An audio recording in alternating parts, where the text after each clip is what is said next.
প্ৰথমে গৌৰৱ চমানেৰ গোচৰ প্ৰত্যাহাৰ আৰু তাৰ পাছতে শিৱসাগৰত মাৰোৱাৰী সমাজৰ আঠু কাঢ়ি হৰাই তামোল পাণ আগবঢ়াই ক্ষমা ভিক্ষা দৃশ্যাংশটো আপোনালোকক দেখুৱাই দিছো এয়া এনেকৈ শিৱসাগৰত মাৰোৱাৰী সমাজে ক্ষমা ভিক্ষা কৰিছে শিৱসাগৰত এইকেইটা দিন উত্তপ্ত পৰিস্থিতিৰ সৃষ্টি হৈছিল আমি সকলোৱে দেখিছিলো কেনেধৰণৰ পৰিবেশ পৰিস্থিতি এগৰাকী ৰাষ্ট্ৰীয় পৰ্যায়ৰ খেলুৱৈক আক্ৰমণ কৰিছিল বহিৰাগত বনিয়াই তাৰ পাছতে অসমীয়া গৰজি উঠিছিল শিৱসাগৰত বিভিন্ন দল সংগঠনৰ ধাৰাবাহিক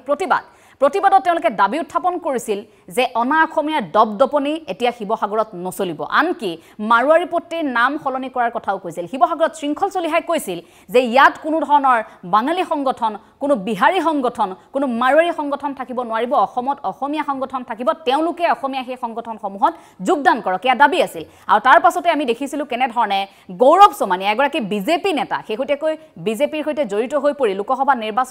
নিৰ্বাচনী প্ৰচাৰ চলাইছিল খুব সক্ৰিয়ভাৱে আছিল সেইগৰাকী বিজেপি নেতাই গোচৰ ৰুজু কৰিছিল কিন্তু আলফা স্বাধীনৰ এটা হকিয়নি তাৰ পাছত গোচৰ উঠাই লবলৈ যেন বাধ্য হ'ল